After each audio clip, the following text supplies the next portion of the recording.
Hi, everyone. This is Josie with Eighth House Consulting. I've been receiving a lot of curiosity about what astrology is on a deeper level. Um, so I just want to cover that a little bit. So I'm going to talk about what we're kind of looking at from an astrologer's standpoint. So if someone asks you what your sign is, you're most likely going to know your sun sign for sure. You might not know that you're actually all the signs, they all fall in a different area of life for you, and you're actually all the planets. And also, all of those planets are falling in a different area of life for you, and they're aspecting the other planets. So everything becomes, it's more about integrating all the signs and all the planets and all of that energy together. So, this is why now when people are like, what sign are you? My head pretty much explodes. I'm like, which one? I'm like, which one do you want to know about? So I think this is why, astrology has been like kind of debunked in a way. And I almost feel like because a lot of people in power, they do know the power of astrology, and a lot of, very powerful people know this. So it's almost like debunking. I feel like sun sign astrology is almost like a way for them to like debunk and like discredit the power of astrology a little bit, just because it's on such a basic level, like, okay, this is your sun sign, this is what you are. And I remember before I got into actually studying and learning astrology, that I was very like obsessed with sun sign astrology, and I thought it was so interesting, and I'd go into it very in depth and look at compatibility of sun signs and all this other kind of thing. And but that was at such a basic level. So even when you read the newspaper, you'll see, your sun sign, you'll read it, and one day it'll be totally accurate. You'll be like, oh my God, it's working. And then like the next day it might be totally different. You're like, okay, never mind. This is bullshit again. That was just a coincidence, right? So, the sun is only one planet. It is a very, very important planet in your birth chart, but it is actually, you're going to want to combine it with,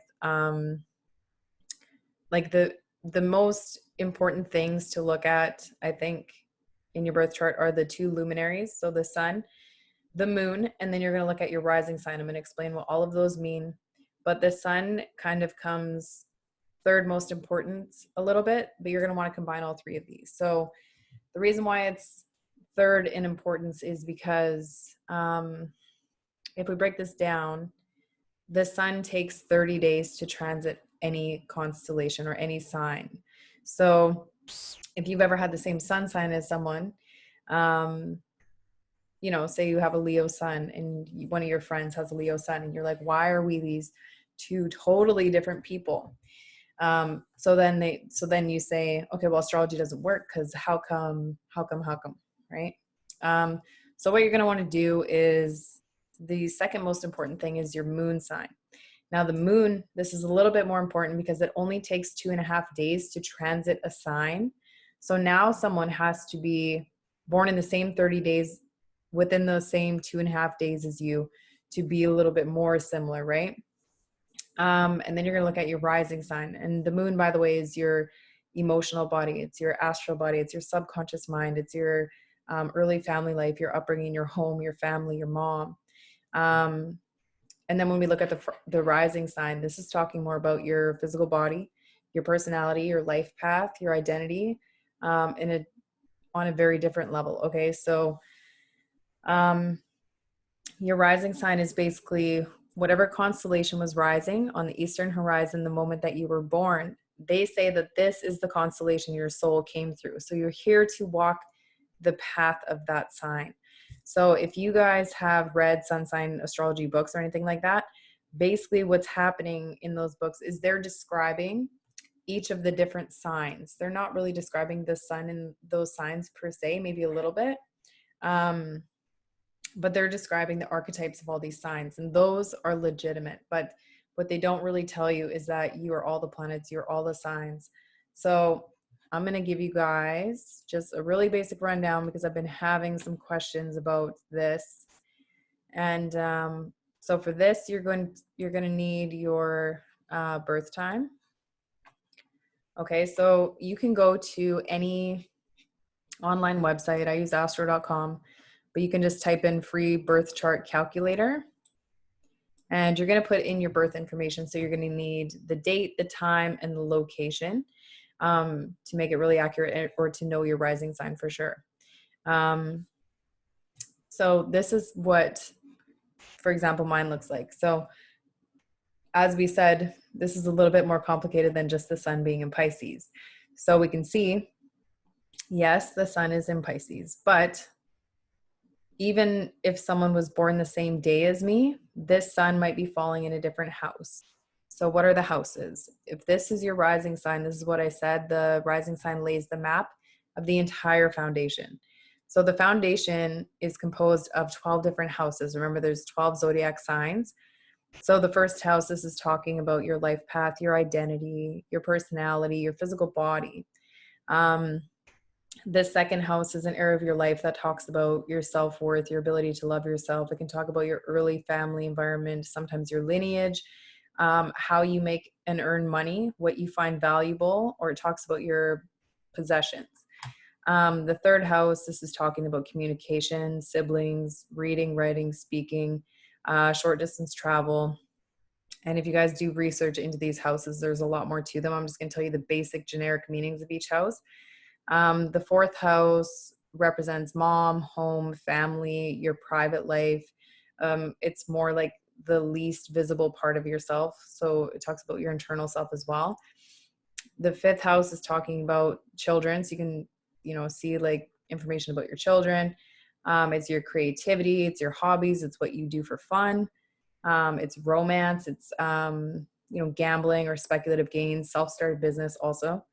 The sixth house talks about your health, your diet, your work, or anything you do on a day-to-day kind of basis. So routine work. It's also a house of service. It's also the house that rules pets. The seventh house is talking about your significant other, your spouse, marriage partner, business partner, contracts, agreements. It can also be a house connected with fame, but we're not going to get into the more detailed stuff here. I'm just giving you guys a very, very basic rundown of this. So the eighth house, this talks about death, rebirth, crisis, transformation. It has to do with other people's money, other people's resources, but it's also the house of, like the occult and magic things and like shamanism and healing. So it can also indicate like, like crisis workers, or you can see I have 4 planets here in the eighth house. So this is a house that also rules like psychology. And you guys know, well, some of you who know me know I'm into, like life coaching and looking at astrology, and all these kinds of things are very connected to the eighth house. So you can kind of see how that's already starting to play out just from mine. The ninth house, it can talk about your father a little bit.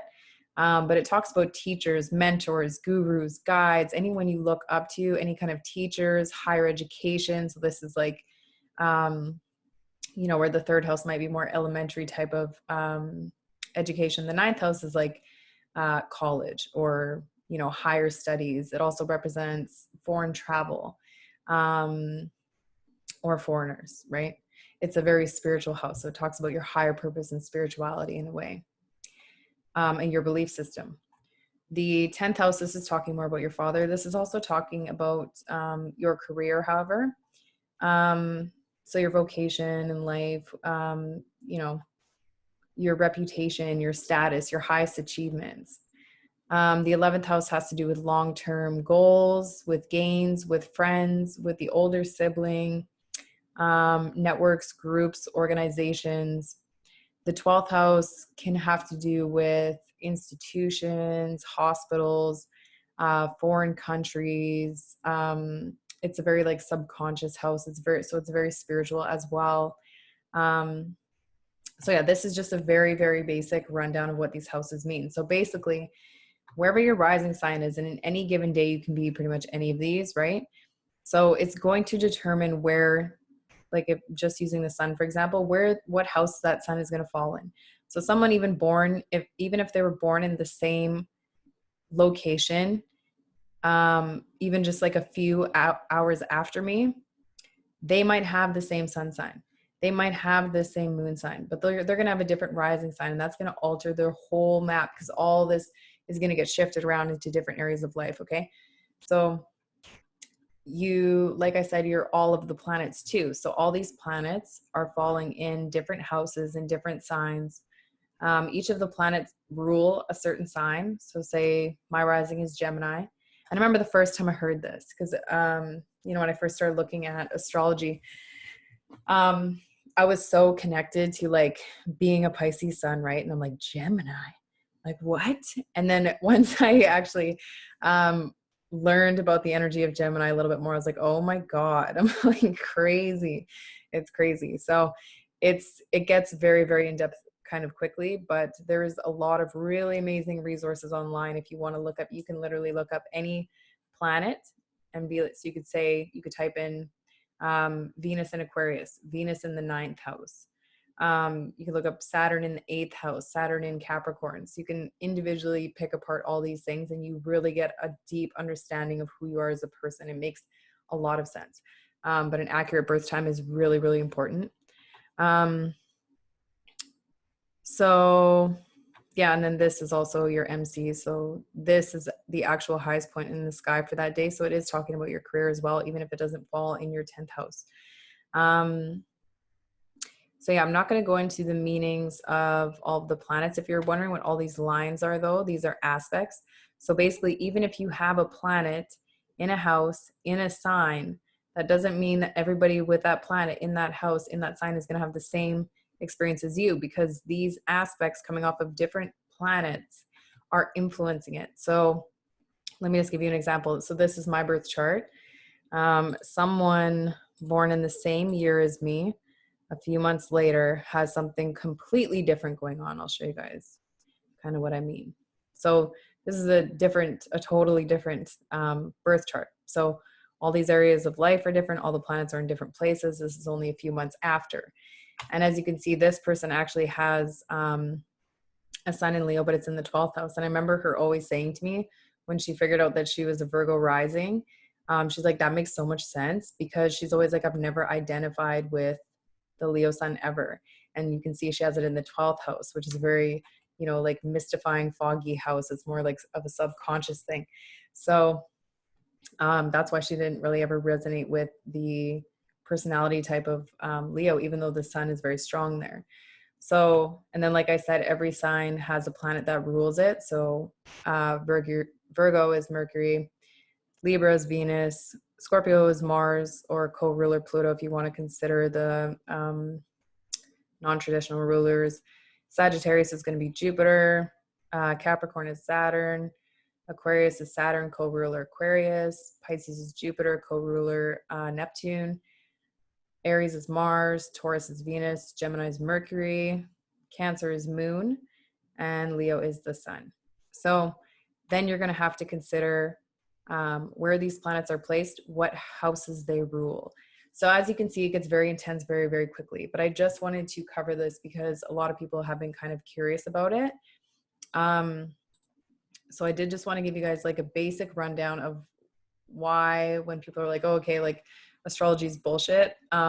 It's because it's only basically if you're focusing on purely sun sign astrology. I think I've summed up in a very short amount of time how it gets a lot more intense very, very quickly. So I do really recommend knowing your own birth chart is a very, very powerful and enlightening experience. Even if you weren't going to get like a reading or go super in depth in it, just even look up where your planets fall and what house they're in, and look up the meanings of those, even without knowing the aspects or anything. It can be very, very clarifying. So yeah, just based on, some questions that I've received, some basic curiosity, I just want to address the very basic fundamental level of why astrology is different than your sun sign, because everybody is like, well, no, I'm this. And I'm like, well, actually, you're this, this, this, and this, and this, and this. So very basic rundown. That's all I have for you guys today. Hopefully that was helpful in some way. Thank you guys so much for watching. And if you have any questions, let me know.